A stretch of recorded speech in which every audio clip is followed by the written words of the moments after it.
Before I start the show, I have to thank Brian Michaels and the entire team at Bluebird Coffee, Tuning, and Rentals. We recorded this episode there, and it's such a rad spot. The newest mandatory stop on your way to Whistler. FNRad is presented by Flojoy water, which is purified by granite rocks. Flojoy, a true gift of nature, and Chris Roach.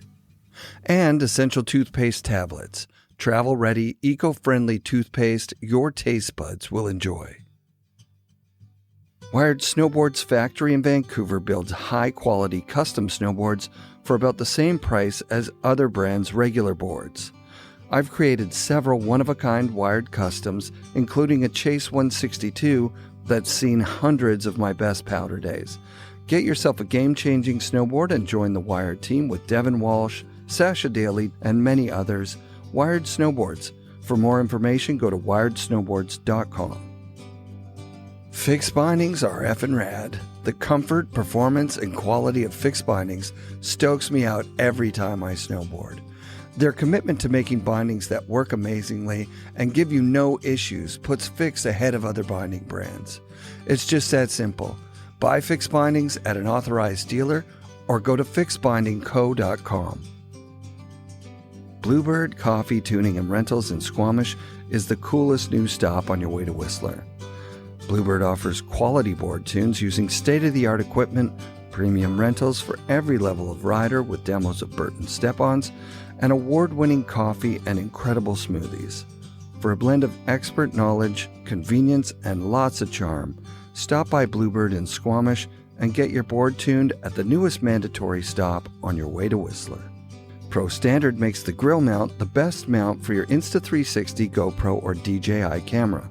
It's a heat-moldable mouth mount, tripod, hand grip, hook mount, bottle mount, wall mount, clamp mount, glove mount, and shoe mount designed by snowboard legend Ken Ochenbach to get you the perfect angle for snowboarding, surfing, biking, and it'll replace 90% of your other mounts. Use code FNRAD to get 20 off your first order at prostandard.com.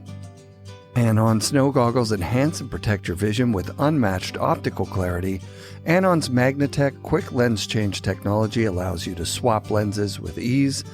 All Anon goggles are engineered to deliver no fog days and pair perfectly with Anon helmets and MFI magnetic face masks. Get yourself the best goggles at an authorized Anon dealer near you.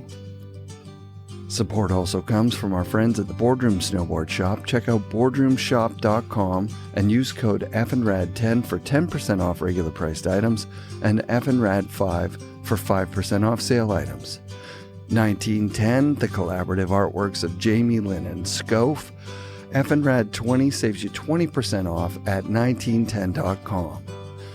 New Greens, the superfood green drink sourced from American farms. Use code FNRAD for 20% off at newgreens.com.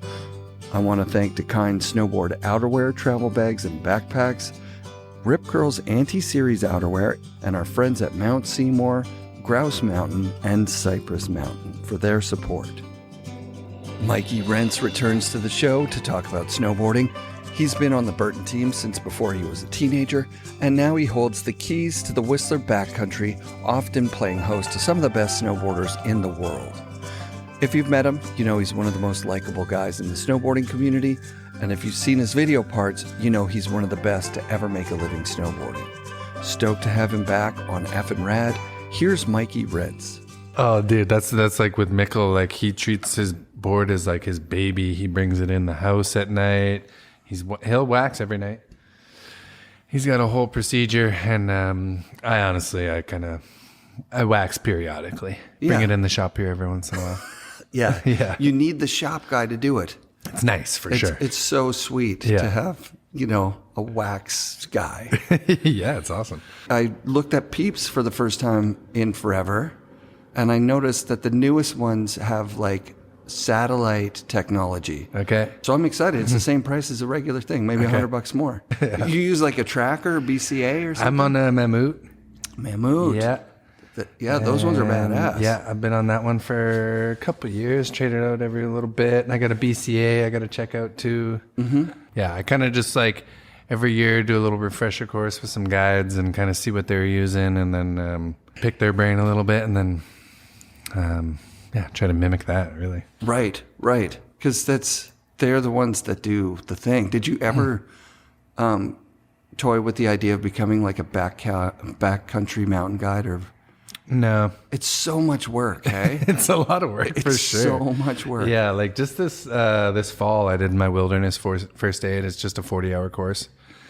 It was an awesome course. It was honestly kind of embarrassing because I was just like, I can't believe I hadn't done this already.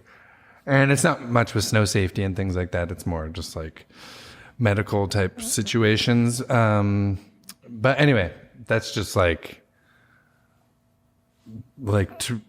to further that and to get what you need for a guide, to be a guide, is like very extensive. And not that was like hindering me from being interested in it, but just like a lot of respect to those guys for like, they got to go through a lot of like schooling to be where they're at. I remember the first time I talked to someone about, like, I was like, oh, maybe that's something I'd want to do. And about a quarter of the way through what you have to do, like him telling me, I was like, I'm never doing this for sure. Yeah. Like, it's already too much. There's more. And then it went on for like, like it's like 6 years or 8 years or something. Like, I'm exaggerating, but it's like, if you fast track it, it's 4 years or something. Yeah. It's heavy duty. Those guys are like very, they should get more respect, I think. Like, they're very. I've definitely switched my respect on ski patrol. Mm-hmm. I forget when it happened, but it legitimately happened. Yeah. Like, I remember saying to the ski patrol, he caught me out of bounds, and I'm like, "Look, I really do respect what you do." And he goes, "No, you don't." And he meant it because I've seen him in that zone a bunch of times. He's like, "I told you not to be in here. You know what you're doing." Like, it sucks. But I'm like, no, I do understand. You're like an emergency room doctor that has all your stuff in a remote backpack and you're on skis. Like, that's unbelievable. Yeah. You're treating broken limbs remotely in the backcountry. I'm stoked that you guys are here. You're keeping a lot of people safe. It's really incredible. I'm not going to do it. Yeah, exactly. I don't think I could. No, me neither. Well, first you have to ski, really. People that do it on boards. Is there a couple shredders, yeah? Mm-hmm. Yeah, I've seen a few. Mm-hmm. But it seems like they also know how to ski, too. Like, certain days they would ski, maybe? Yeah, I think even with some guides, like, there's only certain ops that will let you guide as a snowboarder. Mm-hmm. And if you are on a snowboard, it'll have to be a split board. Right, so just in case, because if you get into a flat spot, you have to... Gotta haul someone out. I'm such a like dummy. Like, I don't think of things like that. Like, like when the first 10 times I went in a helicopter, I was like, why can't we go there? You know, like the whole time. And then like at the end of the day, damn, they didn't let us go to the stuff I wanted to go to. Yeah, all the exposed, dangerous, bony, shitty, cliffed out, dumb shit that nobody goes to. Or they go when, you know, it's not 20 people in a helicopter. Yeah. Yeah. Or when you guys are there, you guys get the good stuff. Yeah, it's generally like a client's not really, like if we're with a guide if we're at like an operation, like we're not really riding stuff that the clients are going to be on anyway. So right. It's never like much of a clash. Yeah, and you're not doing the like 1,000,000-foot jacket thing where you're trying to get as much feet in a day. You guys are going to special zones, setting up for like real shit. You've been doing it a long time, huh? Yeah, long time. Yeah, long time. This is my 30th year on Burton. That's right. That big celebration. That's worth like. If I had an air horn, I'd blow it. Like, it's definitely thank you. Dope, dude. Yeah, it's. Yeah. Well, I guess, and like I gotta say, I'm 38 years old, so. You're a young kid still. I'm still kind of. I'm not as old as you would expect when someone says they've been with a brand for 30 years. Right, it's true. I guess is why I just had to say it, but. But been there since I was a kid, and you've seen a lot of eras, right? Like you said it before we turned the mics on, that the contracts, like how Craig Kelly basically wrote the blueprint for professional snowboard contracts back in like 89, 88, 89, 90. The very early 90s at the latest. But now there's been a shift. Like, I guess kind of feels like it's finally official, right? Like, okay, a pro snowboarder is a completely different animal than, back then it was like get coverage for the brand, win the contest. So it seems like the gear is the thing that makes you a champion, right? And yeah, like exposure. I don't even know what it is now. Yeah, I think like everybody's incentives on their contracts is probably situated a little more like personalized. But like, yeah, it previously, like my standard contract for a long time was like you'd have your base salary and you would have your travel budget, and then you would get X amount of dollars for a full page, quarter page. Obviously a cover was the coveted amount, and then like you'd get paid per second, like under 5 seconds in a video, under 30 seconds, a minute and under, blah blah blah. Cool. And you would get paid for all of that, and it was always like a huge bonus at the end of the year. And like it was almost like every year, if you maxed out your incentives, then your incentive cap was just added on to your next contract. Damn. And then so like that was like a really easy way of just like kind of like proving your worth, and then just like boom, right into your next contract with a raise. And then you have another incentive cap to reach, which honestly was always pretty easy to do because there was so many magazines, like all the Euro mags, obviously all the Japanese mags, North American mags, like there was so many different magazines. It was pretty easy if you're good at distributing your photos and like helping the photographers like find places to put your photos. Not every photographer needed help with that.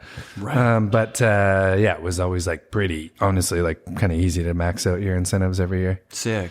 And then now it's like certain people are like, if you gain 10,000 followers in a year, wow. Yeah. you get X amount of dollars. If you go to a certain amount of events, you'll get X amount of dollars. And yeah, it's definitely different. That's wild. But I mean, so to an outsider looking in at professional snowboarding, like it seems like a dream job. Like it seems like there couldn't be a better job, like, I've recently stopped being a mailman. I don't say retired yet because I still feel like, dude, I got to make some money for the rest of my life somehow. But I live a retirement life, and I imagine that is like the life of a professional snowboarder is like, some days you sleep and then you go ride and then you sleep again and then you get up at night and then you sleep again. You get up in the morning and you kind of do whatever you want, whenever you want. Yeah. That's my it was guess. definitely like that, I would say, until I was probably like 30. Right. Where it was like, yeah, you would just, like your only job, like all you had to do was to go snowboarding. And then you would snowboard, and then you'd party, and you'd have like a hangover day, and then you're back to shredding, and then in the summer you just try to get healthy for the winter again. Do a bunch of like just like company obligations throughout the winter, and then you do your premiere tours generally and things like that. But yeah, I mean, ultimately you're just like traveling, having a good time snowboarding, and then as you obviously get older, obligations change a little bit, just like things with, just family and Right. then your like objectives change a little bit, and you don't want to be out partying all the time. Some people do, yeah, I mean, definitely for a long time, it's definitely the dream job, where all you have to do is think about snowboarding. Yeah, did it ever... Okay, so, I mean, with a 30-year career, it seems like the answer to this is pretty obvious, that it probably never got to the point where you're like, shit, maybe I'd like to get, like, a day job. And No. it's like, No, not at all. I mean, like, it's still my dream job because I still love snowboarding so much, and, like, it's... Like, there's not many things in the world that make me as happy as, like, when I'm riding powder. It's just the best. yeah. And, like... I'm just in a position where like I don't really feel like I have anything to prove, or like I don't Yeah, I just like want to keep having fun and like get a couple cool shots, but just like ultimately just like keep showing people that snowboarding is like super fun and it doesn't need to be super crazy. And I don't know, still my dream job, but long story short. Right, sure. right. Mm-hmm. Yeah, I remember saying it to Jeremy Jones, and I think a couple of people have pointed out, like, dude, it's not easy what he does. But I'm like, dude, imagine you picked, and you did this too, like big park jumps and like having to film like a banger part. Like you won X Games Real Snow, like compared to like going around to beautiful vistas in the world and putting down like a sick ass carve. Like that's more work and a little bit more hard. Like if you chose to be the poster boy for the sick carve in the mountains and you were able to do that, like you got the cherry gig, yeah. Right? They're like, we want to get a sick carve. What do you need? You're like, well, I need a helicopter and a flight to like where it snowed. Yeah. But then you're not there going like, oh shit, I don't know if I can do that carve. You know? Yeah, like, yeah. You're just like riding like the cherry stuff. Like you've picked the absolute best fucking thing. And I'm thinking, and I might be way off on this, but just being based in Whistler, like you kind of have the cherry gig of the cherry gig. Like obviously it's not easy to win X Games real snow. That's you have legitimate skills on a world level. But when you kick back and stay home and go out on the sleds here, it's not like you're, in Trollhagen, right? Yeah. Like, which is also fine. Some people, I see Andrew Brewer crushing it at his local mountain. I'm stoked for him too. Yeah. But like you've got this rad spot and you are one of the people, like you mentioned, in other podcasts like a Sheen Campos or a Martin Galland, who does an incredible job of getting after the slash and knowing where to go. Like, yeah, exactly. I was just going to say, like, a huge benefit of me living here is like, generally if someone's coming to film here for the winter, let's say they'll show up in January or they'll show up just for like a couple trips through the year. And there's this huge panic to like, where are we going to go? Like finding jumps, etc. And for me, like my season starts here in November. I'm out riding all November. I'm looking at everything all November, like December, except for this year because of an injury. But like generally, like I already have such a lay of the land by the time it's filming season that I can like already be like, okay, we're going here. Like this gets light until 10 a.m. Like, and then we're going over here. So that's like obviously a huge advantage to like being here all the time. Right, of course. Because if you're somebody that comes here to do it, but you're not from here, you're reliant on someone else to tell you. And you're only here for 5 days and you're just like, I got to get some shots, then I got to go home. And then. Right. And the pressure is just on, right? And Whistler Backcountry. So I had a sled for one season. I think I went 7 times. Maybe that number is jumping now. It could have been 6. Okay. Could have been 4. I don't even know. Yeah. But it was overwhelming for a couple of reasons. Learning here it's not the easiest spot in the world to learn. Although I had amazing people showing me around, so that was pretty cool. John Scarth was like super sick. Like the Samodian twins, like just know where they're going. It's super great. But it's like learning to play hockey at Maple Leaf Gardens or something. Like there's everywhere around you are crews of people who are the best in the world.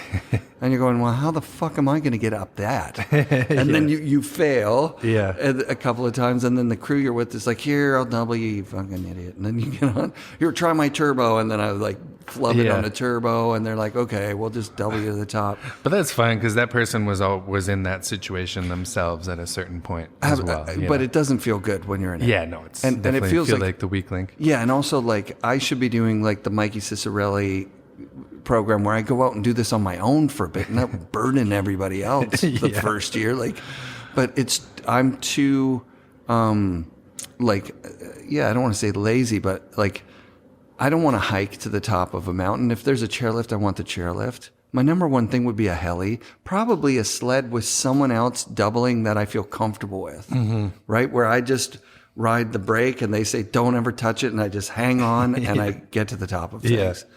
And they go, you know what? You can't ride the sled down, so you have to snowboard. Yeah. That's like the best day ever. Heli's next, then a chairlift, then maybe catboarding. I would never walk. I wouldn't. So for me, I just skipped I just kind of went like, yeah, you can't do it. And then people like took me to the good spots. Yeah. Which didn't feel good. I needed probably 2 more years. Okay. Yeah, it definitely takes time. Yeah. But oh my God, the things that you guys get to ride. Yeah, it ruins so everything amazing. else. Oh, 100%. You can't go to a resort and be like, oh wow, 3 turns, how neat. Dude, 100%. Because like, I don't go ride Whistler. I haven't had a pass to Whistler, and like, I don't know. I don't even remember when I had a pass last. And people just trip out like, I can't believe you don't go ride to Whistler. And I'm just like, I'm such a spoiled snowboarder that like, if I want to ride powder, like that tank's pretty full, you know? Like, I don't need to go to the resort and wait in a huge line to ride powder. So if I'm riding a resort, I just want to do like side hits and just like do some cruisers. And I just go to the city and I go ride Cypress, Grouse, Seymour. And that's like the resort for me, where like I've been so spoiled with riding awesome. powder that like, sledding has like definitely provided that. Well, that was the thing with the sled when I sold it, was I honestly did think like, I need to be able to go to these little resorts and enjoy myself again. Because you would go and you would look and be like, what I was riding yesterday, this is 2 turns. Like really, like top of the resort to the bottom are 3 big, giant, open pow turns. And now I'm right back to like, I didn't even think about going sledding. I'm like, the grip is too much for me. Yeah. You know, it's so psycho to get back. I've gotten back to the truck before and literally broke down in tears and been like, fuck, someone got buried in an avalanche. And we kept going. And fucking, that was so hard. Yeah. It was totally scary as shit. Oh man, I say that too. Like sledding, you can either have the best day of your life or the worst day of your life. Like you're just digging out sleds all the time. Like you're exhausted, scary stuff's happening, you're uncomfortable, whatever. But like once you work past that and you get comfortable and you ride some fun stuff and you just get some good snow and your cruise right, like it just won't get any better. It's so in my much. opinion. It's so much better. Like it's just it's a completely different animal. Like I said, I think I would probably put sledding above heli, just in that you are free. You see a thing over there and you go, I want to go to that, and then you go to it and you're like, that was sick. Yeah. Whereas in a helicopter, there's a vibe of like you're going at the speed of the group. And also, people are reminding you all the time how fucking dangerous it really is, you know? Like, yeah, I think I agree with you on like, I prefer, I'm biased, but I prefer like snowmobile access snowboarding compared to helicopter, because like on a sled, like I can look at what we're going to ride like 360 degrees before you ride it. And you like get a really good scale of like how big things actually are. And like, some people have it where they can scope something from a helicopter and like, boom, it's dialed. But I don't have that from the helicopter. And for that, like, I just prefer this, like scoping everything on a sled, looking at it. And, you know, you're putting in your tandem trail. You know how the snow is. Like you have a better idea of how big everything is. And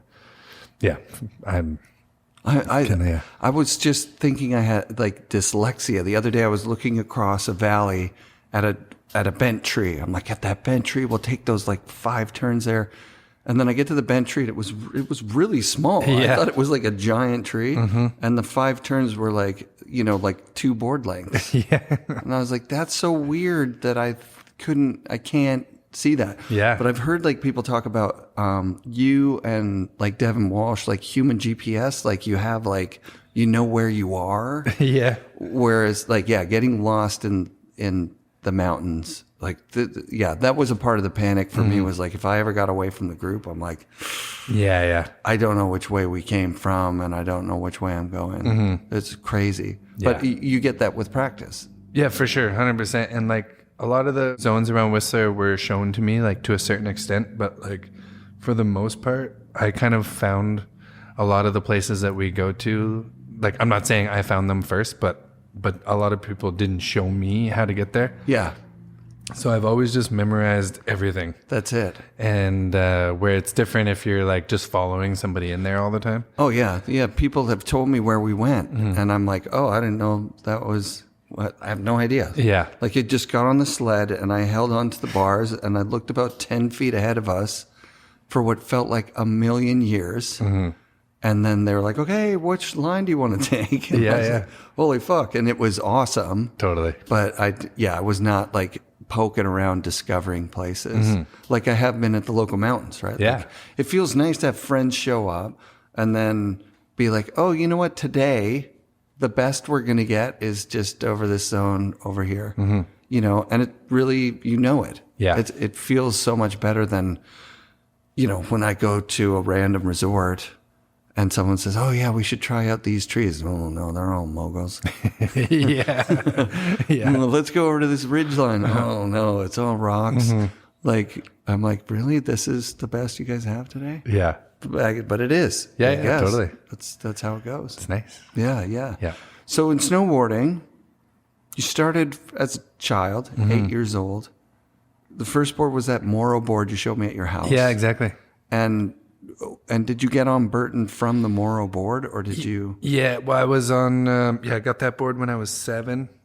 I actually got on my brother's birthday, which is in like 3 days here.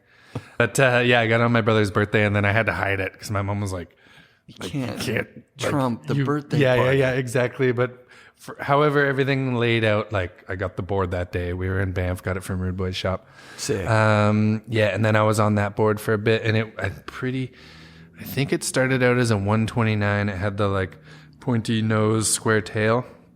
And then after a bit, the Rude Boys tech took a saw to it and made it a twin tip. And then I think it was down to like a 125, which honestly was like better size for me. Yeah. And then How many other 7-year-olds are riding at that time? Like there was like basically none. Right. And that's what I always tell people, like, they're like, oh, you must have been so good as a kid. And I was talented, but there was no competition. Sure. Like the 13 and under category, there was like, for the first couple of years, there's like 4 of us in Alberta. And then it was started to grow for sure. But yeah, as there was gear, because there was no gear. Yeah, there was no kids. gear. Yeah, exactly. So I was on that board for like, until I must have been, I guess I turned 8 that winter. And then that next winter, I got a board from the Burton rep, Scott Curry in Alberta. And then so sick. Had that. It's funny, actually, we're in the waxing shop here, but I had to give that board back at the end of the year, and I had tried to wax my own board as an 8-year-old, and I left the iron on it way too long. Excellent. And it had bubbles all over it. And they were just like, I remember handing it back, like, here you go, like, here's the board. And they were just like in disgust, like, what are we supposed to do with this thing? Was it slow after that? Like, did you wrecked the board?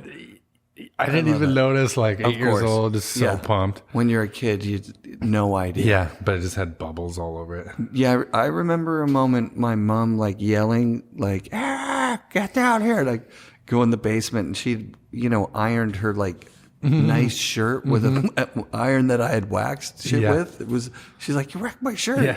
Now it smells like the beach or something. And I'm like, oh, I didn't know. Like, I had no idea that was going to happen. Yeah, no I mean, so dumb.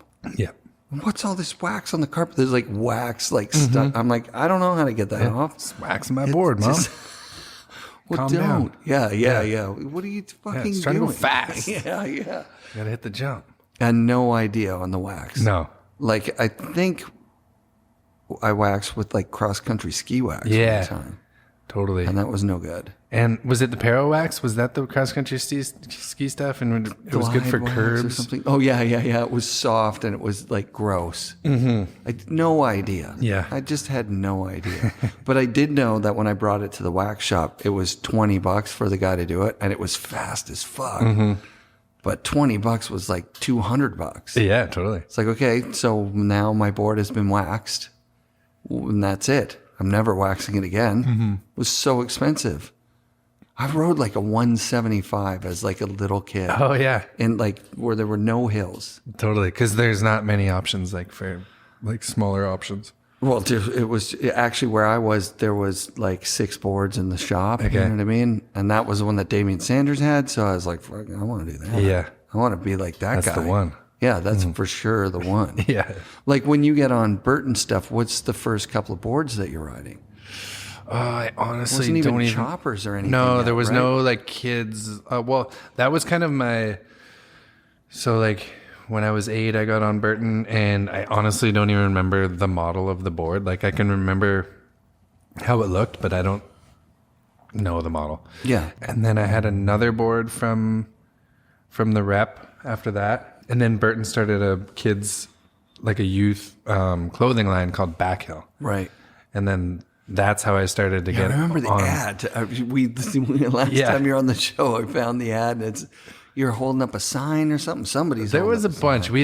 We would like, so we would, I guess they called around to all the reps and they were like, hey, do you got any kids? Because we're doing this Backhill brand, and like send us all your kids, because there wasn't that many, you know? Yeah. And so like at the start of the year, we'd start with like 10 kids. And then by the end of the year, there's like 4 of us. Like they kind of would, and we would do quite a few photo shoots, and they would always like, yeah, they were always super fun. Like, and they'd like, cause I was like 8, 9, probably 10 until that ended.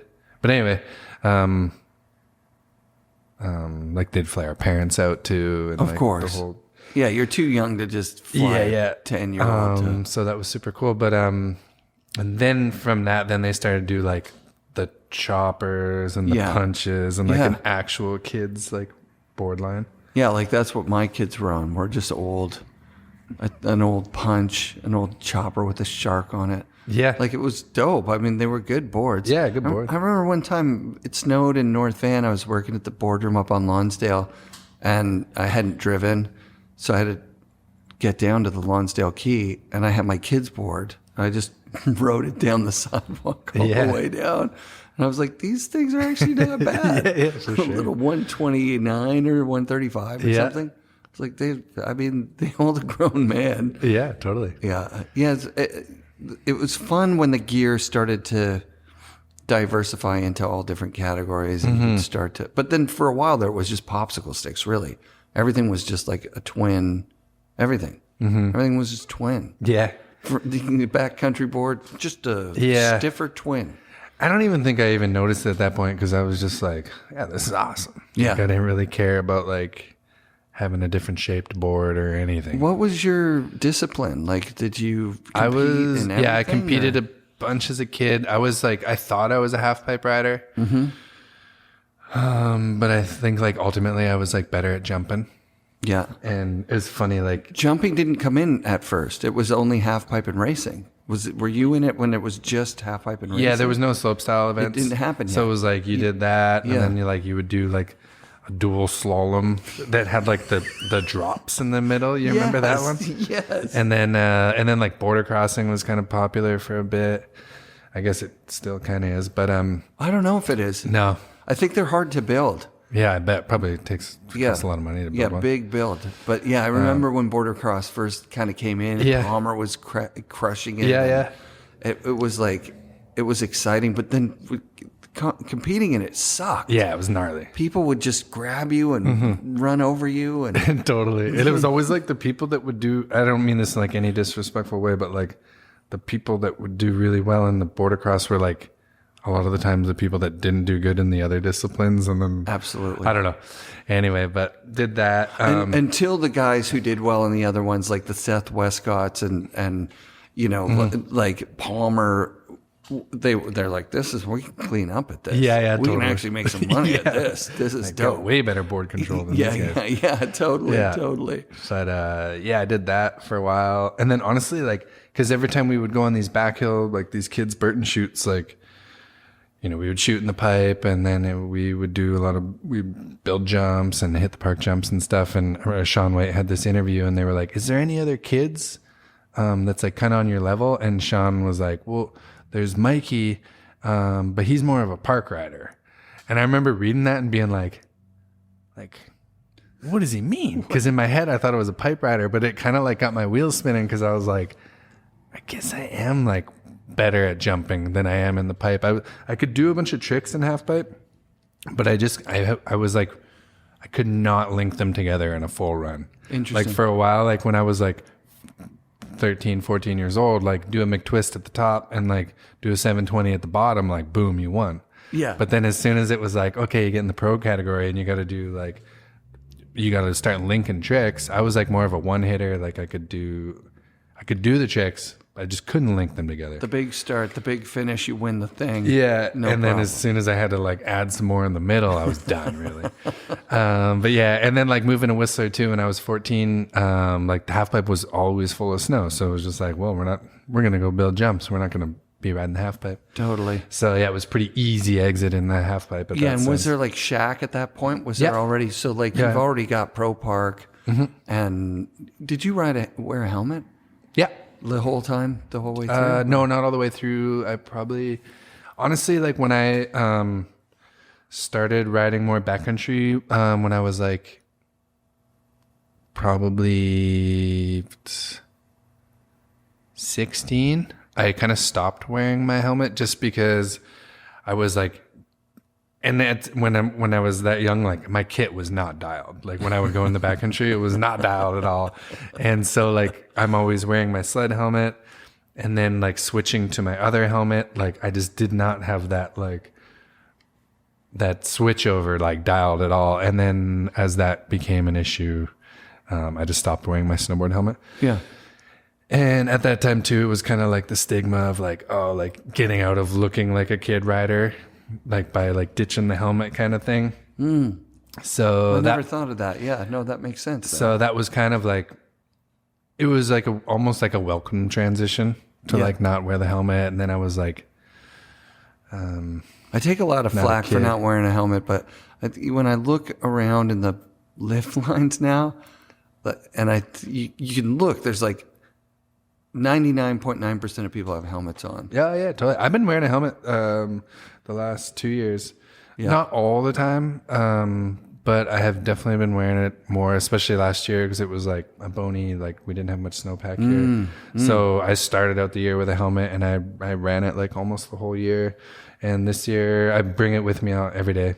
You have access to great shit with the Burton setup. Mm-hmm. What's your helmet? What's the one? It's the Anon. I can't even tell you with the MIPS or whatever. Yeah, exactly. Yeah, I have one of those. Yeah, and they're sick. I don't know the model. Yeah. But it's an Anon one, just like super straightforward, and you can like tighten it, whatever. How lucky is it that you scored the Burton thing early? Mm-hmm. And was there ever a time where you were like talking with your parents and being like, maybe Hooger Booger is... There was a couple times. Yeah. There was a couple times, and it's almost like laughable thinking about it. Just like, how things would have changed. Yeah, what were they?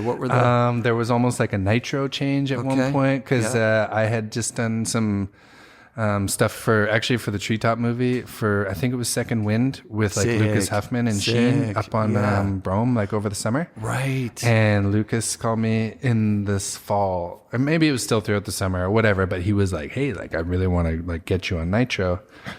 And what would that take? And you start entertaining it kind of thing? I thought about it. Yeah. For sure. But and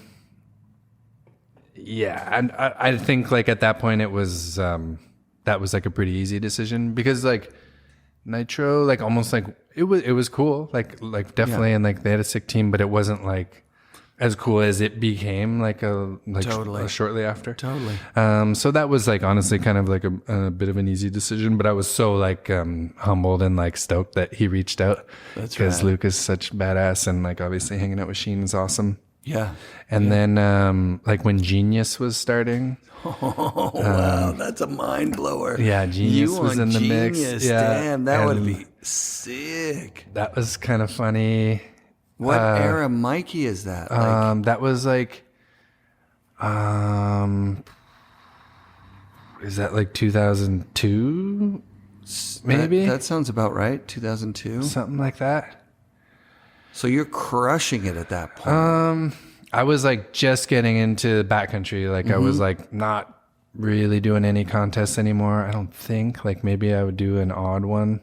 But filming, Yeah. It started like I'd had like a couple things in some movies with like Treetop and Gathering Collective, which was like Martin Gallant's production company, and some Alterna stuff. And yeah, I was like definitely kind of in the mix but I was young. And Genius was the forum kind of offshoot. Yeah, they were just starting. So they hadn't like there was no boards yet. Oh wow! So it was like, and they had a lot of money going in. Yeah. So they kind of like wanted to make this big splash and steal a bunch of riders and blah blah blah. Yeah. So that was kind of in the mix, and then a couple others that honestly weren't that interesting, but they were just kind of like, because I had an agent for a long time too. Oh shit! I didn't know that. Yeah, and they were like kind of things that like he didn't even bring to my attention. Oh, I got you. Yeah, he was like, yeah, they wanted you, whatever. But 24/7 or some board company. some brands that aren't around anymore. Yeah, For sure. So yeah, the lucky thing with Burton, like, do you know, like, did you know at the time? Have you known the whole way through, like, how fucking dialed in you are to be with like the number one company? No, not. Or I mean, I was always like really like appreciative and everything, and like Burton was always like the holy grail, you know. Totally. So there wasn't ever a moment where I was like, oh, I'd be sick to be with like a cooler company or whatever. Right. I can't even imagine just growing up with it there, right? Like you think about it, your parents buy you a board when you're 7. You never have to buy a board ever again. But I was thinking about it on the way up here. It's like there are certain people. I just rode with Tyler Lepore down at the LBS. Sick. There's certain people that just turning their board, the way that their body is in the world, is just compatible with being a pro snowboarder. And there are a lot of people out there that became pro snowboarders that have to work at everything, and that it's like, yeah, for sure, they've got to do stuff like 60 times to get. They're like, it's not quite what I want. It's close, and there's no right way to do it or wrong way to do it. But for sure. That top, like those top level guys, you see a Terrier or a Nico, just hit a method or whatever, anywhere at any time, and you're like, fuck, damn, that's so sick. And you're one of those dudes, man. Yeah, your thank style you. Like, is definitely so different. good. But like, I just gotta say, like, because you mentioned Nico, like, I went on a trip to South Fe with him one year, and South Fe, and it was like end of the season. I'd already like had I was happy with my footage for the year, so I was like, okay, cool. I'll go on a trip with Nico. That'll be sick, and like whatever I get is extra, but just like this will be fun, and I didn't get a single shot. I couldn't even like some of the jumps that he hits, like I couldn't even make it to the takeoff. Like super crazy compression, and he's like so like nimble, and he's just like popping around, and he's getting like 5 shots a day on like these tiny little jumps, and he's just going huge. And I'm just like this big dude like flying around, and like I didn't get anything.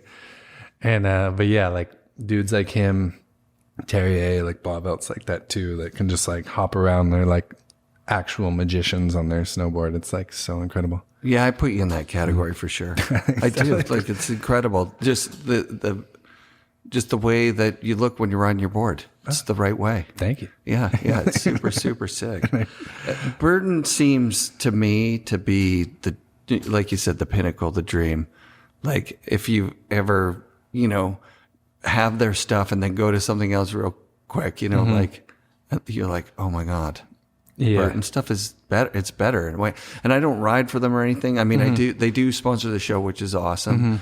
But I think that the reason that is because they're independent. They could do what they want. And they really do value you guys coming in and consulting on like pretty much everything. Yeah, 100%. They don't put out stuff that hasn't been tested and put out there and enjoyed by the people that are ripping at it. So, like, totally. Has being involved in that process been pretty dope the whole way through? Yeah, it's awesome for sure. And like, I mean, I've only ever ridden one board that's not a Burton in my whole life. Like, I don't even think I've done like a run down somewhere on like another board. Like on like a homie's board. I don't even think I've ever done like a board swap or something. That's unreal. Like, maybe, really? But I don't think so. That's amazing. But just to me, like if I go into like a snowboard store and I look at certain brands and like brands that are selling super well, I look at it and I'm like, I don't understand how that board can sell so good. It just looks crazy. Looks like it was made in like my mom's garage. Like I just don't get it on some of these brands. And like, I'm not saying they're bad at all. I've never ridden them. But people seem to like them, but I just like, yeah, the Burton stuff is just like super dialed. Rides super well. If it doesn't, they'll fix it. And I think like generally it looks pretty good too. Oh yeah, it's clean stuff. When I went to the Burton factory and saw like Craig's, and I mean, I love Craig. So, and also, you know, TK takes you through like the archives and you're seeing like the jacket that Jake wore and all this old cool shit.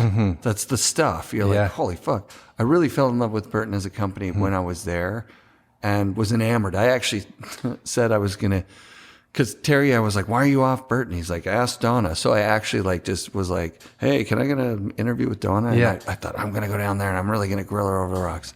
Why did you like going, Terry? This is what a terrible idea. Yeah. And by the time I got to the questions, I was like so enamored with Burton. I was like, yeah, I guess like, whatever. Yeah, have a good day. Going, yeah, cool. He texted me like, dude, you were just doing like a job interview. What the fuck are you fucking?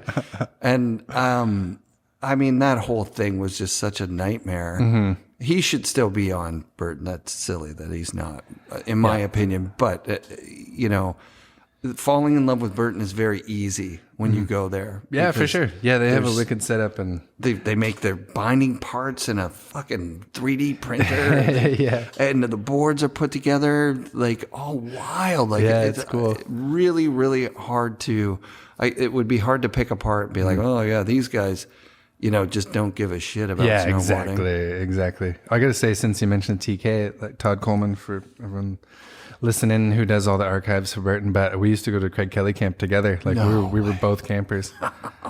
He's the best. Yeah, he's such a good dude. Yeah, after the tour and everything, we went for lunch with TK, and that was kind of the highlight of the whole thing. Yeah, cool. He's the best dude. Yeah, really nice guy. And just really embodies, you know, the snowboard stoke. That's the thing. Like, for me, I'm all about the stoke. And it's tough because right now the industry's going through something. You know, it's late season capitalism or something. People are like, you know, not looking at the number of boards they can sell and making that number. They're like, hey, we got to sell 20,000 of these things. And those problems don't really translate into what I'm seeing on the hill. You know what I mean? I totally agree. I was just thinking about that today too. It's like I think that there's still so many people doing it for the right reasons. And that's like just to have fun because they love to go snowboarding. And like, honestly, that's like truly what it's all about. So as long as there's still people that do that, like, I think what's the big problem here? I think the whole thing is those people have never, that whole part has never changed. Kids still hike Seymour on the first snowfall and pull out the metal and hit the Corey P. And first day, it's still happening. Sometimes Jess Kamir is there, Ben Billock is there. Like the people who are after are still after it. And I don't know. It's like trying to sell to everybody else. You know what I mean? Or trying to sell to people through Costco or whatever. Like, that's a whole different thing. You're talking about different people. You're talking about people that buy a board and go up on Christmas Eve or something when it's crazy busy and go down the bunny hill once and then lean it up against the garage. Yeah. Like those aren't the dudes that I see up there all the time. They're up there. I don't even hate on the Montauk stuff I don't hate on anything. Yeah. I think if you are out snowboarding and you're not scrolling on your phone, Yeah, for sure. you're fucking doing it. That's super sick. Yeah, I totally agree. I feel like you just like when you see people out there just like truly enjoying themselves, it's awesome. Yeah, and that's the industry's talking step-ins and all the things and core shops and direct to consumer, and I'm like, none of that has anything to do with snowboarding. Yeah. Really, I mean, it has to do with selling snowboards for sure. That's important. Yeah. To get the support. That was me today. I'm wearing a shirt from Joel from Sessions. Okay. You know, with Terry Kidwell on it. I got a headband from Blackbird, which is sick. I got water from Chris Roach. Yeah. I'm going like, dude, the people in my life that are supporting me, like the listeners of the show send me money. That's how I pay for my gas. Like, sick. Fuck, dude, this is the best thing ever. Yeah. Snowboarding is the fucking absolute best thing ever. And the people that are in it are the absolute best people that I've ever met anywhere. Yeah, rad community for It's sure. so rad. And then sometimes you just get sucked into that vortex of like, it's not like how it was before. Yeah, no, but it is. Yeah. Yes, it is. Yeah, that's what I mean by just saying that like people are still doing it for the right reasons. So I just feel like we're in good hands with the youth moving forward, and people are still stoked to go shredding. That's like what it's all about. Yeah. So this year's is this a unique year for you, having gotten hurt early on? Like you've done your career without like missing a season. Right? Yeah, for sure. There was like one season in my career where I like really should have taken it off, but I kind of was like just like pushed through it. I don't remember when that was, like maybe like 2008 or something. But anyway, but this will be like my first year. Well, I've had some years where I've been off for like a month or two. With an injury. With an injury, yes. Yeah. And then, this year kind of started off like immediately. December 7th, I hit a tree super bad.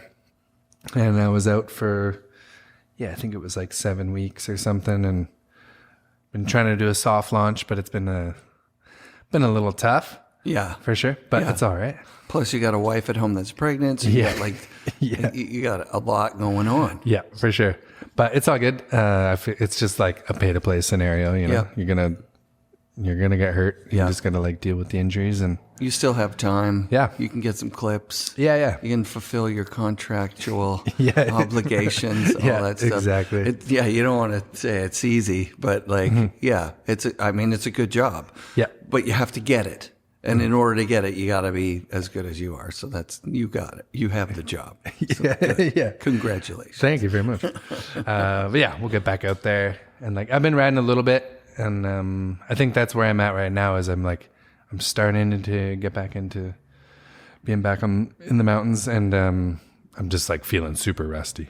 You're kind of a gatekeeper for like with all the crews coming up here to film and stuff too, right? Can you still go out and do that if you're? Yeah, like I've been taking out all the Burton guys. Yeah, and girls. Like we were in Sycamoose. Like that was kind of my first like time back from being on the couch for a bit. And I honestly like hardly rode the whole time. I just kind of like helped them where I could, picking out some features or just like you get stoked just being around. You get stoked seeing the younger generation with that fire and for sure. And I like they're all so like spend a lot of time with Brock Crouch. Yeah. And he's just so jacked up. Like, he's so good. He's so good, and he's just so stoked all the time. He could be like a pro surfer, right? Yeah, I'm not. My gauge of like what could be a pro surfer doesn't exist, but it sounds like he's a super good pro or a super good surfer. Right. Yeah. But it sounds like he's knows what he's doing. And like you're saying, he's got that amazing attitude. Yeah. I had him for a real quick, brief interview on the show one time, and sitting across from him, I'm like, "Ooh, the future's in good hands. If the kids are this stoked." I think he and Red came up and rode for the Ride for Jake Day. And I'm like, these kids are awesome. Yeah, those guys are awesome. Yeah. I'm bummed Red isn't on Burton anymore, but stoked for him that He went to Arbor. What a move. Yeah. So as long as he's happy, that's great. Yeah, but, he seems stoked. But I'm kind of bummed that he's not on anymore because he won't get to do like film trips and stuff. Definitely one of my favorite shredders. Like getting to ride with him in person is like so incredible. I can't even imagine. Yeah. So he's top of the line. But all those kids are awesome. And then like Ben Ferguson, Cicerelli, Mickle. Who else was on the trip? I think that was it on the last one. And then just this last stint with Ben and Mickle. And then, we have some more people kind of trickling out in and out throughout the winter for the Burton Red Bull project. How fun. Okay, so this Burton Red Bull project's a 2-year project. Mm-hmm. It's going to be sick as shit. Yeah, it should be good. So it's going to tour like a Red Bull thing does, I would imagine. Yeah, but there'll be like a good rollout for sure. Oof, that's going to be fun. Yeah. Yeah. Yeah, so hopefully I didn't get to film too much last year just with like it being such a horrible season out here. Oh, it was so bad. Yeah, but a little bit of filming last year and then hopefully Magic March this year. Yeah, it's funny. I always say like Magic March. That doesn't exist anymore. Like we don't get Magic March. Oh God. But last year we kind of had it. Like that was like our one little savior of the season last year, but hopefully some Magic March. Yeah, I just talked with Duncan Howitt, who's got 1968 till now, whatever that is. That's a lot of years. Yeah. It's almost 60 years. Yeah. 57 years of like snow data in his head because his whole business depended on it, And he says, it's not predictable. Mm-hmm. It's just not predictable. Yeah. It's still not predictable. It never was predictable. Yeah. So you can get a 100-inch storm in a weekend. Mm-hmm. They can come in and then all of a sudden everything's epic. Yeah, for sure. And I mean, they just had a 50-inch storm. It's a lot. And we just had a little one again. Yeah. It's a little reset. Yeah. It's good. There's stuff out there. For sure. And everyone around here is like so powder deprived from last year. And then obviously the lulls this year of the droughts. Yeah. The froth is real. Yeah, dude, crazy. I went to Cypress on like 2 Mondays ago, and they had just gotten some snow. I thought like, Monday it's gonna be chill, and it was crazy. And I wasn't even bummed because it was like, I wasn't bummed that it was busy, but I was stoked for everyone that they were like, getting their powder in because everyone's just needs their. You have such a good attitude. That's the thing. That's probably one of the secrets behind the longevity of your career, right? Is that you're a stoked dude on snowboarding, like you say, you're going to you're not the guy who's throwing their board down because it's busy and having a fucking conniption fit. Well, I think I don't know, like I'll just say it in professional snowboarding but I'm sure it's pretty widespread, but I think there's like a lot of entitlement in certain industries. And I've just never felt that like snowboarding owes me anything or that like things should be different because I'm myself or whatever. It's just like at the end of the day, I'm a snowboarder, and like I don't have any entitlement towards any of that. I just love to go snowboarding, and I don't know. I understand what you're saying. Okay. There are some people that get in a crew, puffed up chest, like, hey, this is our spot. What are you guys doing here? Mm-hmm. Only we can be here, that kind of thing. So there's no real use for that. Yeah, or people are like, if you to get to a certain level in your career and they're like, well, I'm not going there because they're not paying me or whatever. Right, and it's like, dude, what's the big deal? You don't want to go snowboarding? Like, yeah, that's insane. If you can't have fun everywhere, like, then you're not really that into it. Right. Yeah. Yeah. Snowboarding's fun no matter what. Dorking around. Yeah. Or like going the full thing. And it's funny too, because it's like we have a season. Like some people, like a lot of the contest kids, they don't like they go year round, literally. But like, right. But if we have 4 months to film a video part, generally, it's like, dude, you get tons of time to chill. Like I'm doing the math. It sounds like 8 months. Yeah, like right? Like that's just go snowboarding. Like it's not that difficult. Yeah, it's sick. And you do a lot of badass shit on the off season. Like portable sauna. You guys have the jet skis now that you're kind of doing the like sled thing on the water, is what it looks like to me. It's like you're going camping and big like some camping missions, and like I got one from No Limits here in Squamish, like I don't remember when, quite a while ago. And I was just like, this is awesome. Like, I feel like a lot of people in Squamish kind of forget that, like, we live on the ocean. Yeah. And you can just, like, buzz across the harbor. Boom, you're at some beach where there's nobody. Where you go to a lake here on the weekend, it's, like, absolute mayhem. Mayhem.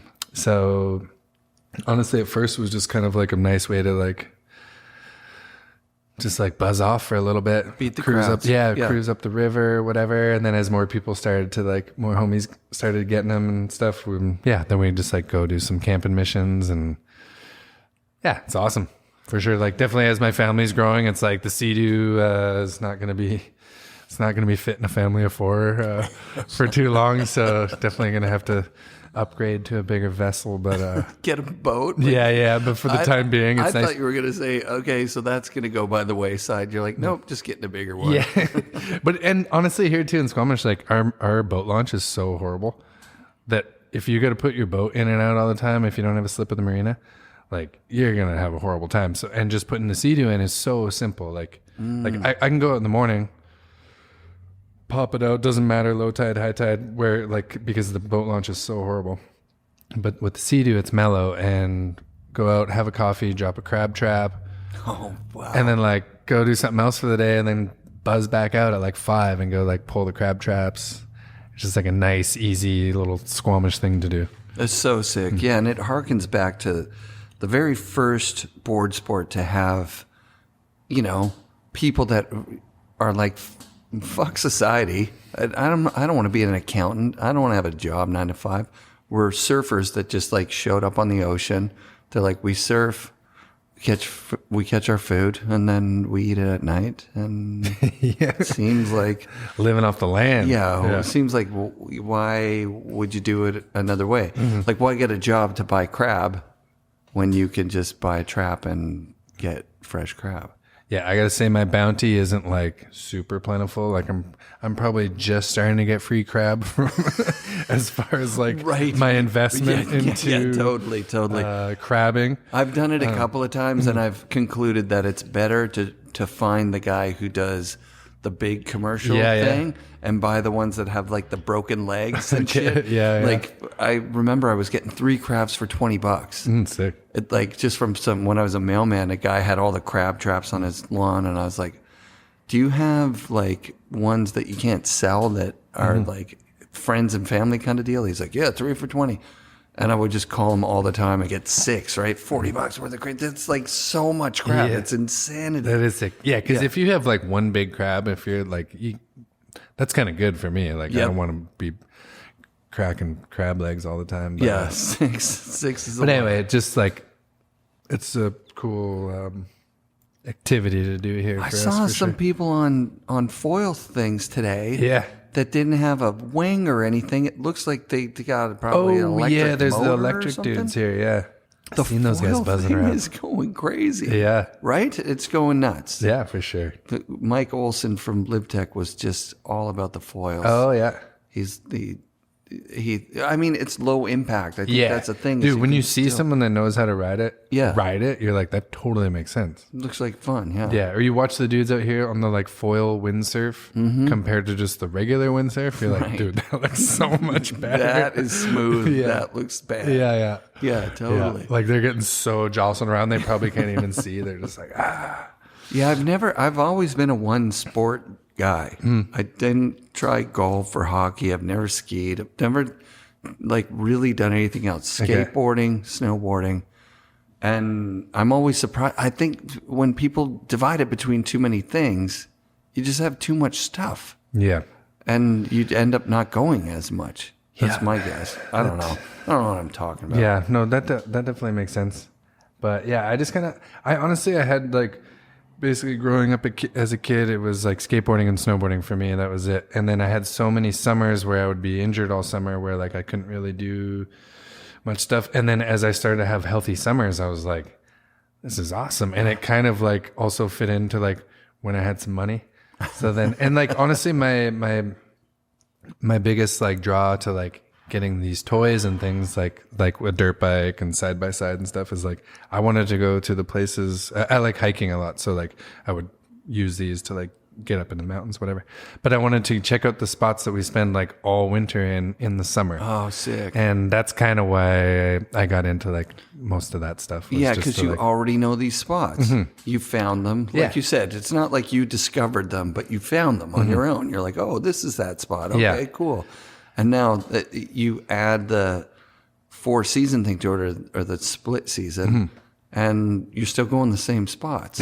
Yeah, it's pretty sick. It's just like cool to me to like see a famous jump spot in the summer. Like, yeah, I don't know, just as like a snowboard nerd. It's, yeah, you're pretty cool. big nerd on it. Like you like watch the videos and all that up to the internet time where it like just becomes impossible to see. Yeah, everything. for sure. I'd like definitely like DVD era. Like after that. It's a bit of a blur for sure. Yeah. But I definitely remember like some highlights of like online edits and things like that. And of course. I like to think that I try to watch everything that comes out. But I definitely miss a lot. And that's a big responsibility, man. That's a lot of stuff. Much. And like so much of it is like kind of crap too, that it kind of like dilutes the good stuff. Because you've already watched so much crap that you're like, I don't want to watch that. And then you finally like click on it and you're like, oh damn, that was actually awesome. Yeah. I definitely have had a lot of fun going and seeing stuff that they put out in theaters. You know what I mean? Like that's always been, to see it on the big screen. Yeah. And to also have the community there kind of cheering and that, for sure. Compared to like, sometimes I'm watching shit. I'm lying in my bed. I'm watching it on the TV, and I'm also scrolling, and it's like competing against like fucking kids falling down or whatever it is that I'm seeing. Yeah. Cat videos or whatever it is, and it does take away from it. I don't like the attention span thing being so, like me being like bored watching a movie is like I feel bad. I'm like, ooh, fuck, they put a lot of time and effort into this shit. Yeah, and a lot of them nowadays that like can still be like relatively big budget, and they're like not really getting that many views.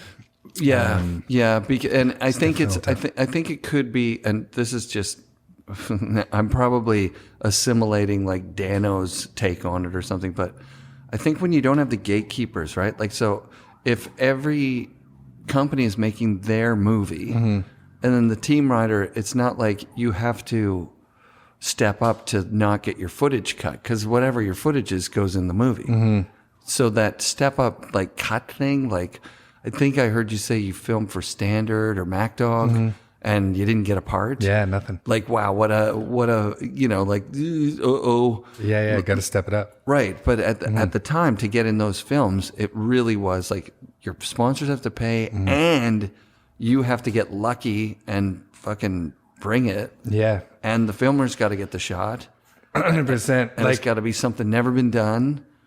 It's nuts. I remember one year, like when we were filming for Johnson's movie, and I won't say the writer's name, but Quicksilver had paid for this writer to be in the movie. And the buy-in was like pretty large, and this dude had a lot of hype. And he was making like good money. And then at the end of the year, they said to Johnson, like, hey, Johnson, how many shots does so-and-so have for the movie? And Johnson was like, he's got 2. And they were like, they couldn't believe it. And like, they couldn't just put a 2-shot part in the movie. No. So his part was after the credits, or like maybe in the credits, or after the credits, or whatever. Yeah. But I just like you were just saying, like, just because you paid the money didn't guarantee your spot in the movie. Right. But and Johnson's not known nowadays for being it does. ruthless, right? He wasn't like ruthless, but he's honest. Yeah, and that's the thing. It's like you don't, like, you gotta be, because like we're not really looking for, we don't want a personal best. Like we're like if we're just putting everyone's personal best in the movie, then it's like, you just said it. That's why some of these projects now aren't getting that many views, because a personal best isn't really, or a personal best for the year.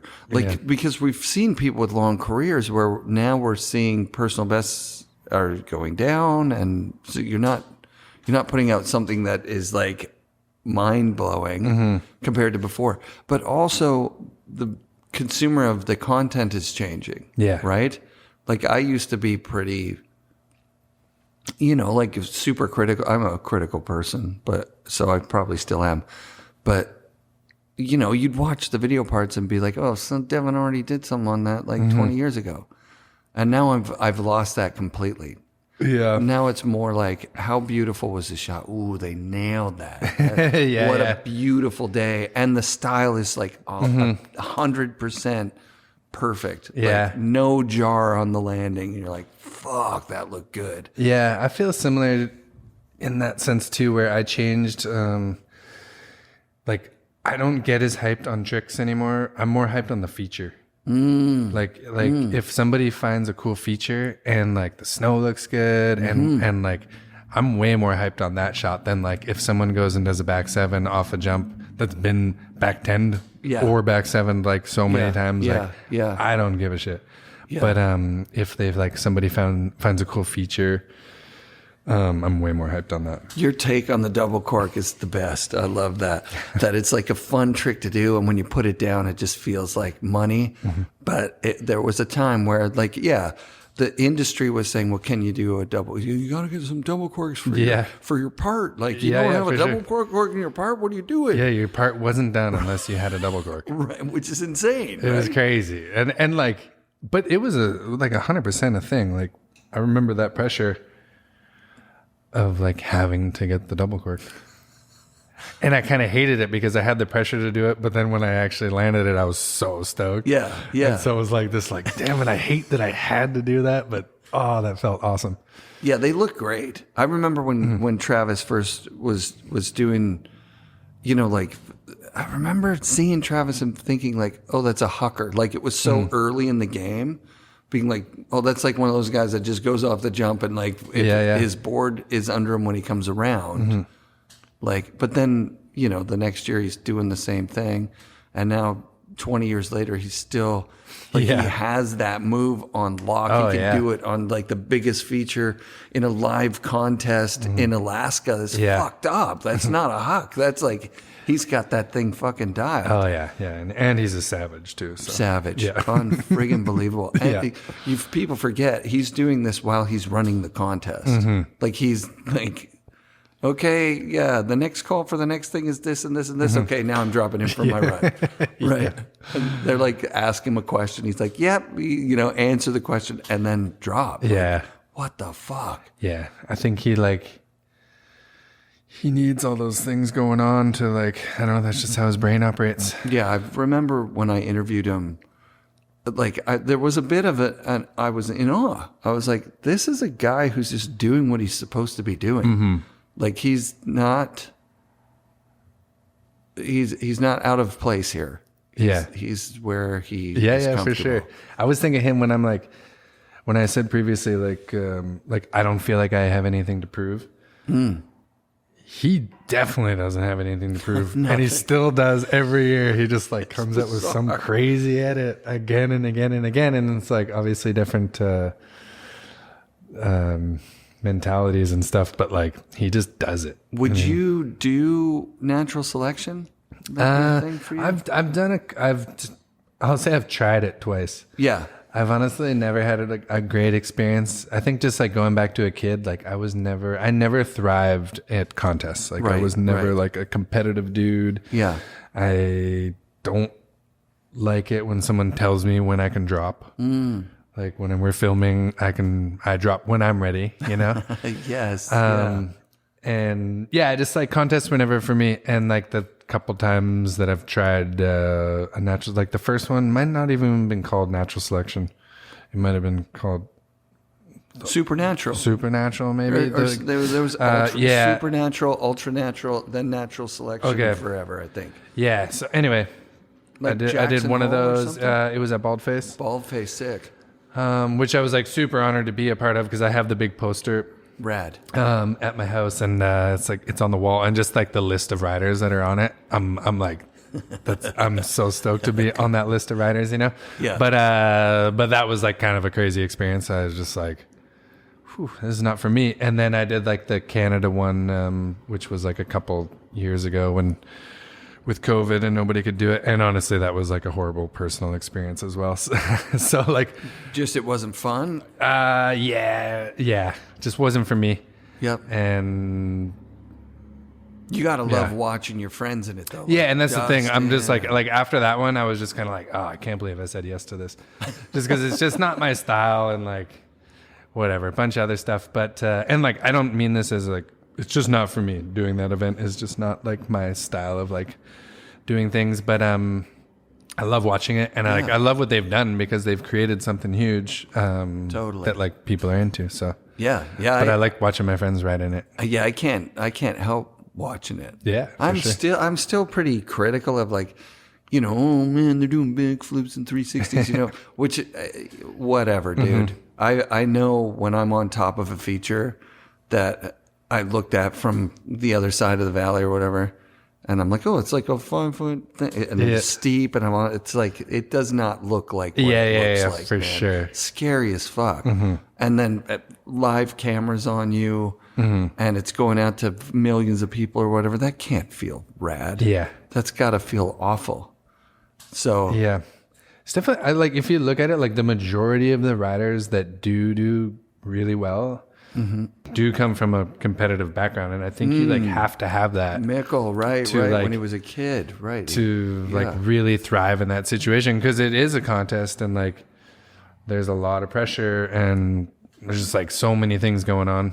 Yeah, and that's the other thing too. It's like if I'm dropping in, it's because I know that the conditions are good and this and that. Whereas like Natty Select, like, you're kind of like, you're dropping in when they tell you you're dropping in. You have to drop in. Right. Like if the light's flat, doesn't really matter. Like you gotta go. You know what I mean? I hear you. And so like, that's where like a competitive mindset like really comes into play. Cause you're just like those people that have that like eye of the tiger, they can just like deal with that. Yeah. I just read a Kazoo quote.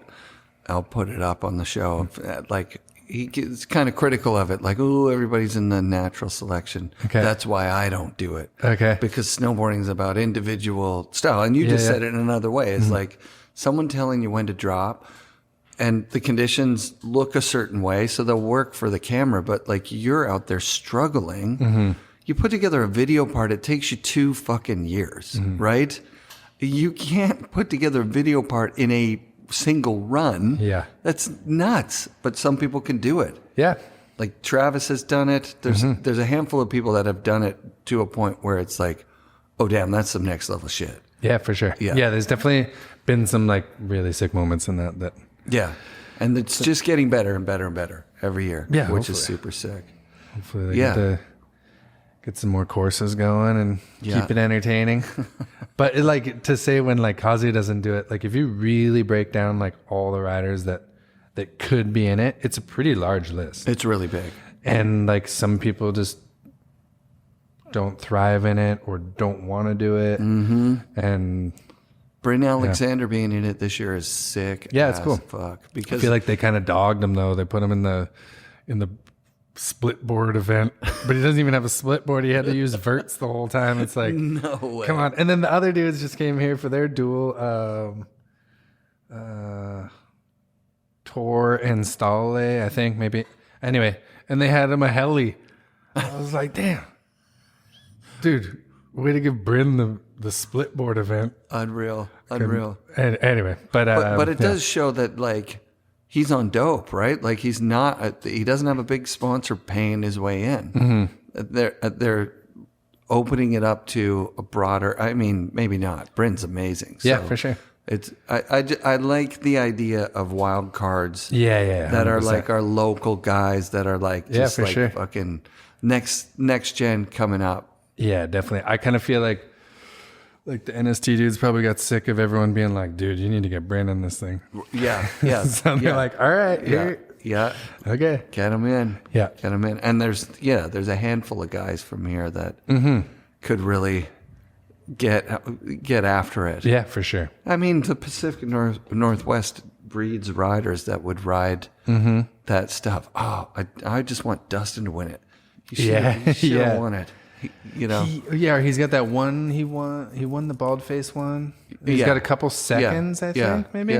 Yeah, sure. Yeah. You know what? I'm horrible at this. Yeah. I had Nils on the show, and like the whole time, I'm like, I know he's in it. Yeah. But then at the end, I'm like, oh, he was the guy who did all the switch one. He did his whole run switches. Yeah. That was insane. Mm-hmm. That was incredible. That like the shit he was doing switch, I was like, oh, that's some fucked up shit. Yeah. That guy is all switch. Mm-hmm. What the hell? Yeah. And he I remember when I was helping out with Ben Ferg and Nils were doing their duel like 2 years ago up Rutherford, and and Nils was like doing a lot of switch stuff, and you could tell like that was his new formula. It's a good formula. Yeah, for sure. And he's obviously super good at it. And he talked about it on the show that like, you know, when he went up against Travis early on last year, you know, he gets in the helicopter with him, and you know, he's a nice person. And he's just looking at Travis like, I'm taking you out. Yeah. I'm not saying anything this whole thing. I'm getting in your head. Fuck you. Which is like, oh my God, you're talking about Travis Rice like that? Like that's a competitor's mind right there. Yeah, for sure. Right? That's nuts. That's like but that's what you have to do. Yeah. You can't just be like Mr. Nice Guy. yeah, totally. I'm just here to have fun. Yeah. That's the sound bite always, right? Yeah, I'm just happy to be included.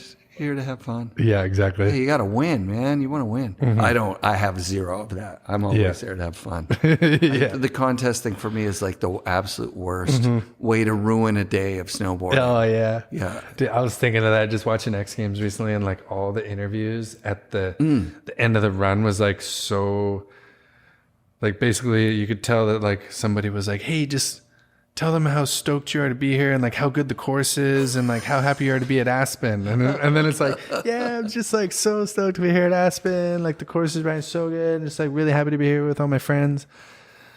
It's like, can you love that? Can you just someone be honest? Like, you know, I love that because it reminds me of growing up, and I'm not a sports guy at all, but those hockey interviews where they either won, there's only 2 interviews that they ever do. It's like, we tried really fucking hard and then we won, or we tried really hard and we didn't win. Yeah, the media training comes into play. Yeah. But I just want somebody to be honest at some point. You're like, fuck, these conditions suck shit. Yeah. And this contest is fucking rigged. I couldn't see anything. And they let the good guys go when the light is good, and we're the fucking second class assholes. But then they can't because they won't get the invite back. They'll never get it back. Yeah. And maybe that's not I don't know. Maybe that's, you've been there, you know. Maybe that's not how it feels in the moment. Yeah. You're just like sitting there waiting for your drop. Okay, I'm dropping now. Great. Okay. Anyone else think these conditions suck a little bit? Or yeah. No. It would be cool. It would be cool. But it's not sportsmanlike too. You know who did that was Palmer. Fuck. Remember him just saying, it's too fucking easy, man. Like this, you gotta get some better guys. Oh yeah. I gotta win everything. Is that when he like was doing the skiing or something? Yeah, totally. He went skiing, motocross, everything. He's like, it's just too easy. Yeah. Like, fuck, man, come on. You guys aren't even trying. Yeah. Yeah, maybe like we don't need people to throw the other people under the bus, but like I just want some honesty. Like I'm sick of hearing these buzzwords of like just told what to say. Everything's all good and the course was great. Thanks to so-and-so. Really happy to be here in Aspen. Yeah. I'm just happy with, that quote with, they've taken it down now, but the Shaun White quote that was up at Cypress was absolutely the best. Dude, I wish. Can't believe you made stickers of that. That's so sick. And it flew under my radar. Like I had read it and I was like, oh yeah, Shaun White's been here. But then the quote is ridiculous. It's ridiculous. It's beyond. Yeah. It's like, it's not a quote that you would put up to like promote your shit. Dude, and that's what I say. Like when people think I'm making fun of Shaun. Of course you're not. I'm not, because he was just put on the spot and he just like pulled a quote out of his ass. He said that. And he said that, and they pulled it from a clip that is like. And then they printed it 20 feet long and put it over all the condiments. It was incredible. It was insane. It doesn't make any sense. I've never even been here before. It's a wild mountain. It's a pretty cool spot. Like, it just keeps going on like that. Looks like it would be pretty good to ride here. Yeah. Yeah, really. It's like, you know what? That's going over the condiments. Unbelievable. Shaun White was here. That's all it is. Yeah. It's just like Shaun White was at our resort. Yeah. Yeah, I didn't ride here or anything, but it looks all right. But he won the pipe there. Like, they could have put something better. Like, they could have put just like a photo of him winning or something. I feel happy like, to win here at this wonderful resort. Yeah, like they didn't need to do him dirty on that one. Yeah, that but was it's funny when the quote got taken down and people were like, "Oh, you should have gotten that quote." And I'm like, "Where the heck would I have put that thing?" Like, it's so big. It's like you would have had to put it. Yeah, I don't have a ginormous condiment station like that. Like, one half of your house is just the big Shaun White quote. Yeah, you guys were famously, on the team at the same time and competing against each other. And like you said, he's like, oh yeah, Mikey's more of a park guy than But what an awesome time to be in snowboarding and see the rise of that guy. Like that guy, the best to ever do it in snowboarding. There are a lot of people that would say, Terrier's the best, Craig's the best. You pick your guy. But in terms of the most winningest guy of all time. Yeah, definitely. Like you cannot deny like what that dude has done at all. Like he did it. Yeah. And he always like, he just wanted to win. He wanted to be the best. And I always tell people like I haven't seen Shaun a few years now, like since Jake's service in Vermont, but like he's never changed. Like it's not like he got famous and changed. Like he's always been like that. Like he's honestly just himself. Like you can't. Well, I haven't seen his movie or anything yet, but I mean when I saw the Jake one, and all the health problems that Jake had and all that, like it was really heart wrenching. Yeah. But I imagine that Shaun's got the same thing because he was born with like a faulty heart valve or something like. He was kind of like against all odds. I'm going to fucking do this, Yeah, totally. I haven't seen that. It's like an HBO thing, right? I haven't seen it. I haven't the Shaun one. I haven't seen it yet either. But I imagine it's good because people in the industry love to hate on him because he wasn't in the community. Which you can't be if you're gonna beat everyone in the community. You know what I mean? You need coaches and you need private pipes and you need tricks that nobody knows you can do. And you need that eye of the tiger or whatever the hell it is. Yeah. I mean, he definitely had the funding to make it all happen. And like he honestly didn't even really need the funding. Like he was going to make it happen anyway, but yeah, he did it. Yeah. The thing is he did it. In the Deer Rider thing though, it really did bring a tear to my eye that at the end of like Jake has passed away. There's a contest and all the half pipe riders are riding, and then everybody rides the pipe all at once, and then Shaun drops last. Yeah, that was a really emotional moment for me because in my mind, the story I'm telling myself is he's not on Burton anymore. But fuck, he loved Jake. Yeah. And he's just letting go and he's riding like so fucking good. Like, totally. Like in not contest mode, in like fucking show the world mode. Like this guy meant the most. I fucking love that moment because he's like a human machine. You know what I mean? Like he's like a character from a movie. But in real life, he did this stuff. Like it's not like fiction. He became better than everybody else at a time when being better than everybody else was basically impossible. Yeah, and he did it when he was like 18 years old, and like his competitors were in their mid 20s. Exactly. But yeah, like even at Jake's service, like Shaun showed up, and he flew in the morning, had a flight out at the end of the night, and we all started hanging, and he was like, I'm staying. Like I'm not getting my flight. Oh, that's dope. And that's that cool was like a really cool moment. And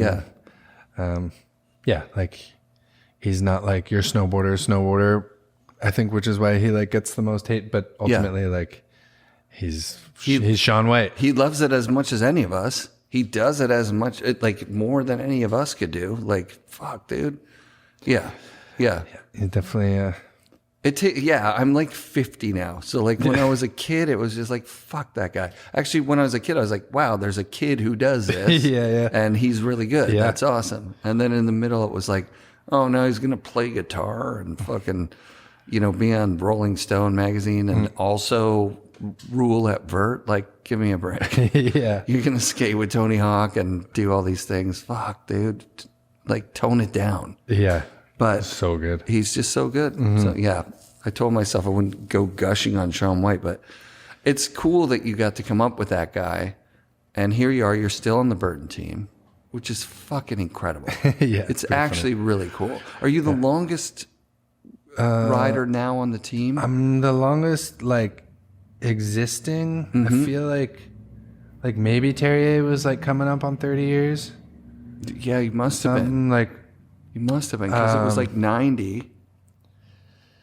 so I don't know if I'm the longest ever, but there's like, honestly, the majority of the Burton team have been on Burton for like a really long time. Yeah, yeah, which Like is super Mickles, sick. 20 plus years, Oh, yeah. Solers, 20 plus years, Yeah. Danny, probably the same, Ben Ferg, the same, like Yeah. since he was a kid. Yeah. Yeah, I could go on. Kimmy Fasani's been on forever, Kelly Clark. Do you guys all get to ride together ever, like as like a group heli somewhere or something? I mean, yeah, not just like go screw off and like do heli laps. I mean, I guess we do that sometimes, but like that's not the basis of the trip. Right. But yeah, I would say more so like the last while, like as a team would ride at least like the bulk of the team, or like, or sorry, I gotta add in, Mick Morris has been on Burton for a really long time too. Oh yeah. But the bulk of the team that like does film at least a little bit, like we all ride together quite a bit. Oh, that's super sick. Yeah, yeah. There's like destinations that you guys wind up at. Yeah. You're hanging. Yep, definitely. Yeah, fuck, I love Burton. I really do. I think I was sold when I was a kid. I'm like, these guys are the best. And then in the middle there, I worked at a shop that didn't sell it, so it was like, But I still kind of knew, like whenever I would like get my hands on something, like we still wrote Burton bindings, right? Like they were like better than what was available by other people. And every time I look at the stuff, like you say, like when you look at other guys' stuff, you're like, well, this is not quite like what I'm getting. Every time I look at it, I'm like, the lines are so clean. The stuff looks really, really good. Yeah, definitely. So yeah, I'm a huge fan. Yeah, I'm really likewise. honored that they've reached out and started supporting the show again. Yeah, cool. I had a bit of a break there for a few months, and I was like, oh no, what's happening to the show? You know? Yeah. It's Cool. Congrats. Yeah, thank you, thank you. Yeah, I feel like you're a great ambassador for snowboarding. Yeah, thank you so much. You got a long career ahead of you still too, right? So Thank you. you get the kids out, Chili's out already. Yeah. My son, he's 4, so we've been out riding.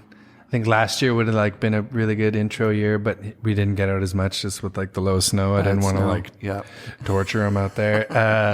But yeah, we've been out this year, and then I couldn't walk for like a while, so kind of missed some prime boarding time for him. But he's getting out there, and he's pumped on it. So is he goofy or reg? He's goofy for now, and I honestly think he's gonna stay. Like I feel like he's right foot forward. Yeah, I think I forced my kids both to be goofy. Yeah. I think at one point my kid was like, I think I go the other way. I'm like, you don't. No. Yeah, like I've just noticed like certain things he's doing, like kicking a ball and like whatever, sliding on some ice. I'm like, I think he is right foot forward, but just naturally when we first had him on, he was always just like I think you get to pick. around. I think you get to pick when you're the parent. Yeah, sure. You set the board up in a certain way. You say the stomp pad's here, this one's your back foot, and here you go. Yeah. So he's goofy. I think he's staying goofy. And he's shredding and just keep riding. It was sick actually. Like a week ago, I had my dad out and Chili. It was like a triple generation ride day. It was fun. That's really, really dope. Yeah. Is your dad, he rides all the time? Not much. He's honestly more of a cross-country skier. But he does know how to snowboard. He's all pumped. He lives in Alberta. He's pumped at Norquay. The seniors' season's pass at Norquay is like $80 a year or something. Oh, wow. So it's like kind of a no-brainer. So he does that, and he'll hit that like a couple times a year or whatever. Yeah, I've definitely been, now that I don't have a job, and so like I like to go up early in the morning.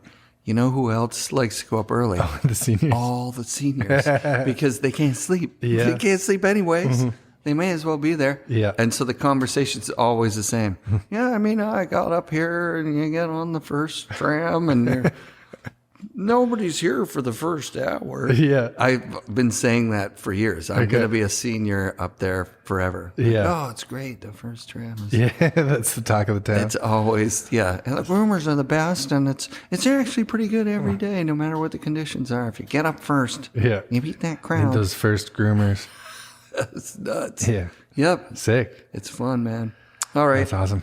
I think we got an episode. Wicked. I really appreciate you doing this. Yeah, thank you so much. Thanks for keeping the stoke high on snowboarding and Likewise. all the footy over all the years. And I hope you get all that you hope for your 2-year project. Yeah, thank Is you so everyone much. on Red Bull? How does that work? It's like, and honestly, like, I'm not like one of the main dudes in the movie. Like, if I get, like, I'll be stoked to have some stuff in the movie. Yeah, I am yeah. filming for the movie, but it's like majority, it's basically a Burton and Red Bull team project. Sick. Collab. And a bunch of the Burton guys are on Red Bull proper. Yeah, exactly. And then like Danny Davis is in the mix. Like he's He's a Mountain Dew guy. isn't he? not anymore.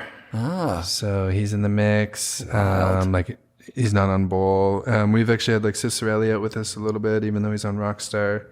Yeah. Zoe Sadowski, she's coming out. She's on Monster, but Cicerelli's just been crushing it. yeah. He's insane. Holy Christ. Yeah. Oh yeah, totally. Yeah, whatever the movie was I saw in the theaters with him early Yeah, on the this season. Torstein one. Yeah, he killed it. I killed it, and then Torstein just killed it with all that music. Like, that was such a rad movie. If you haven't seen it, go see it. It's awesome. I It's enjoyed it. incredible. I really enjoyed it. Yeah, I watched it twice, Yeah. and I never watch anything twice anymore because there's not enough time for all the shit. Yeah. But that one was just the concept and the music and the shots are just next level. Cicerelli's just going off. Yeah, he's killing it. He's Yeah. super talented. So yeah, he'll be in the one mix. last and question. Then, oh yeah. When you learned double corks, did you learn them into an airbag? No. Never. No. Have you learned anything in an airbag? I've never learned anything into the airbag. I remember one year we were remember when Burton had those like really like kind of novelty boards? They were called nugs. And Yes. They would ride really short. Yeah, it was a CK, like the Craig Kelly nug that they did one of. Okay. Yeah, it was, yeah. Yeah, it was like kind of pretty short lived. Like maybe there was like 2 years of them. Yes. But anyway, one summer we were up doing a commercial for it up on Camp of Champs, and we all like hit the jump into the airbag, and one of us had like sharp edges, I guess, and popped it. And then I just remember like the dude who was running the airbag was like telling the kids like, "Hey, some Burton guy came and popped the bag." But anyway, that's the only time I've ever hit an airbag. Yeah. Was it fun? It seems awful. Yeah, I probably had fun. I probably hit it once. Yeah, with a nug. Yeah, Yeah. you just flip it around. Yeah. And just flipping and flopping. Yeah. You can't just like land on your head. You have to like, No, totally. Kind of and try like and the hide it. airbags that like these like that they're learning their tricks into like have a landing and everything. It's gnarly. It's like a whole. yeah, it's like Different landing thing. in soft and slow. It's Yeah. kind of neat. It's crazy. I Yeah. just was so psyched when Mikkel was like, fuck no, I learned those on snow, man. yeah. No airbag, like on purpose. He had the best attitude of like a competitive kid.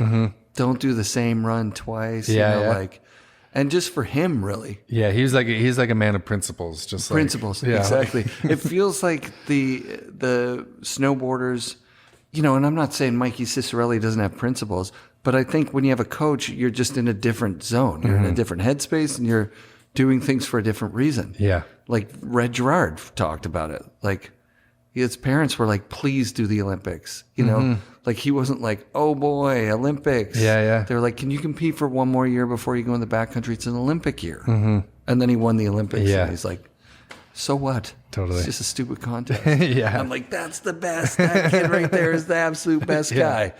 And then he goes into the backcountry and he absolutely rocks it. It's sick. I love that kind of vibe. Yeah, for sure. Man of principles. Like, fuck it. Yeah. Coach says I have to do this. Whatever. I'm gonna do. Yeah. Super awesome. Yeah. Right on, Mikey. Sick. Thanks, you. dude. FNRad shoutouts to Mikey, Jesse, and Chili.